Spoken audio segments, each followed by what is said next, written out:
Hi, well, good day, everybody. Welcome back to another upload of It's a Dire Thing. Rob here, and don't forget to hit the notification and the subscription. This way you'll always be up to date on everything that we do. Today, well, we are on the YZF-R9 2026 for the 70th anniversary.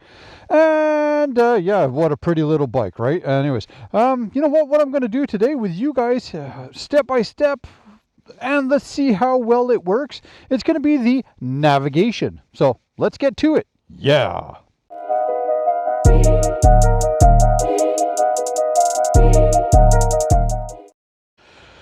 All right, so yeah, you know what? I wanted to kind of go over this navigation system here, and I haven't done it on this bike yet so far. So there are a couple of things that you're going to have to do in order to make sure that everything works. First is you're going to need the Yamaha Y-Connect, right? So the Yamaha Connect app, that's both available on Android and also on iOS platforms. So you'll download that. You can either go to the store, or you can just Google search it, Y-Connect Yamaha, go to the website and download it that way. And then the second app that you're going to need is the StreetCross app. So that's the Garmin StreetCross. Basically what this does is you're going to have navigation on here that you'll be able to see your maps or turn-by-turn navigation, but it still requires a connection of your mobile device. Which then you also have to have an active account. So I know through the Garmin StreetCross you are going to have to create an account, so the user ID or email and a password.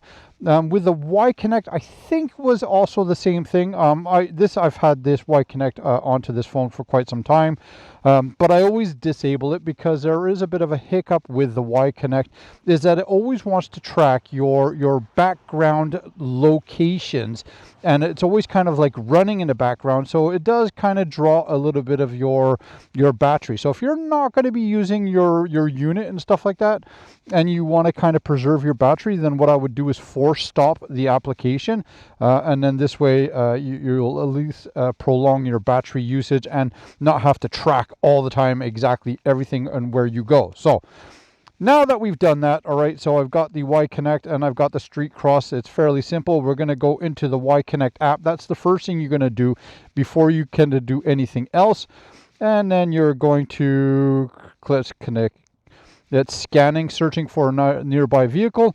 You will have to go into your settings here, and then you're going to have to scroll down to connectivity settings, and then from there you're going to click onto your connections, your Bluetooth. You're going to have to make sure that your Bluetooth is on, discovery mode is on, and then when you do that, as long as you have all that, when you do your search, you'll see here, bang bang, 00411, which is my unit. So now we're going to go into the pairing mode. So that's, once we've done into the pairing mode, again, this is the first steps that you have to do in order to make this bike connect to this product. So we're in pairing, going into pairing, Bluetooth, discovery mode. Let's kind of do that. And do I want to pair with my phone? Yes, I do. And click yes. So now it's going into pair, and the same thing here. It's confirming. So yes, I want to pair. And there you go. So now we're going through here and we get the notification here that it is pair successful. This is pair successful. Right, click on next. Now we're downloading. We've also downloaded all the information and click next. And then we click I understand, and there we go. So now you know that this phone or your mobile device is actually connected to the vehicle. You'll get the notification here on this, and then you'll also get the information here on this vehicle. Now that that is done, we can kind of minimize that. We're done with that one. Then we can click on home here, get out, out, out, out, out, and now we're on home here. What you can do again is click your home button here, and then you can toggle through your different apps, your music, which, yeah, you can play your music, and that's where the Y-Connect is great for this. And then we can kind of go into our navigation. So let's click onto that. Let's start that one up. Then we go into the StreetCross here. We connect on the top right side, motorcycle, pair motorcycle, available motorcycles, click, pairing successful, product validation, the validation is successful. Here it says connection error. Oh, let's go here, let's take a look.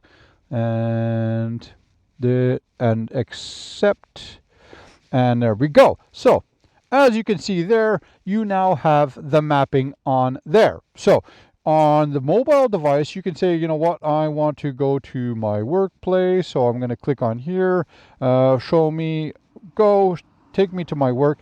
It's telling me from where I am to where I want to go. It's going to take me 6 minutes. And now you can also see it on here. So the screen itself is not that huge. One thing you're going to want to do, actually, guys, settings. Your vehicle, your maps, your navigation, your rider assist. Your rider assist, you got school zone alerts, camera alerts, speed alerts, and then alert tones. You're going to have to click on off. When you click on off, you're not going to get any notices. But if you go ahead and just click these ones off without clicking your alert tones off, you're still going to get notifications. You're going to get a ding, a ding, a ding. It's absolutely pain in the ass all the time. So just make sure that the alert tones are off and all of these things are off. Everything is off, and then you are good to go. So again, you're not getting this huge dash here because, I mean, yeah, it's more of a turn-by-turn navigation here, which is pretty cool. Then you kind of get still a bit of a preview. So let's see how well it follows along as we go. But as you see, I was able to get this all done within a matter of just 2 minutes. Again, you're going to have to download those apps. You're going to have to create your account with your user ID and passwords. But once you've done that, it should definitely be a lot easier. You have minimal room to put like a GPS. Like on my MT10, I would have my Garmin GPS XT Zumo, which is fine, and then I have my phone mount. But on this bike, you don't.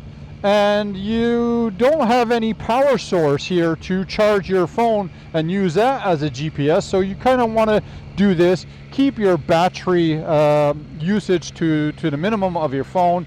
But that will be my next accessory install, is going to be putting a power source, a USB power source, onto this bike so that I can charge the phone while I'm also riding it. So especially if you're going to go out for a full day, it won't take long for that battery to go out. So as you saw, it wanted me to go left, and I said no, I'm going to go right. So it was around 100 meter, 50 meter, 100 meter delay. There is a bit of a lag. Now again, that's going to also depend on your network connection, your phone connection, right? So depending on how your cellular data is, I would have to say, right? How the mobile data works will also differ on how communicate this is. So between your mobile device and the motorcycle, that's a Bluetooth connection, but between your phone and the satellite or the cell towers that will give you your information, that's going to be through your mobile data connection. Now, the nice thing about all of this is that then it also connects to your headset, right? So if you're running an intercom headset like Senna or Cardo, and that's connected to your phone, that will now be connected to your phone. The phone is connected to the bike. Bike is now connected to the headset. So it's all working together. So you do get a up-to-date response into your headset about turning or any alerts that are up ahead and stuff like that. So that's going to be your visual reference guide, but then you also get an audio reference guide as to what to do, where to do, and stuff like that. So again, it's just kind of like a help preview, but you know what, it's still better than having to go out and buy a whole other GPS and kind of configuring or kind of finding a way to install that together. So hopefully this video has found you well, and hopefully it kind of explained a little bit and kind of gave you a little bit of a preview of what the navigation kind of looks like on your dash, with still a lot of all the detail information of the motorcycle. As you can see down here, bottom right, that's your speed zone for the area that you're riding in. The pink mark is the actual trail route that you're going to do. and then it kind of gives you a little bit of the surroundings. Not that you can really read any of the information, but again, it's a heads up.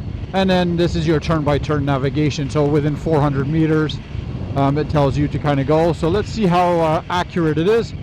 So it's telling me, it just told me now I've got to be turning in 300 meters, 200 meters, 150 meters, and it's telling me now to turn left on the next traffic light. So, and that's with the audio. So it's actually not too bad, right? Again, in 900 meters it's telling me to turn right, which is going into my work. So you know what, it's actually not bad for communications as a heads up, especially if you keeping more your eyes on the road than you are on your dash. But you know what, overall I'd have to say it's not too bad, right? It follows along for the most part. So again, hopefully this works out for you guys, and if you have any questions, any comments, any suggestions, please down below in the comments. I do respond to all the comments as much as I can. But until next time, y'all be safe, have fun, be good. Don't forget, keep it covered. Alright, ooh, lady. Our worker friends. Alright, peace, bye-bye.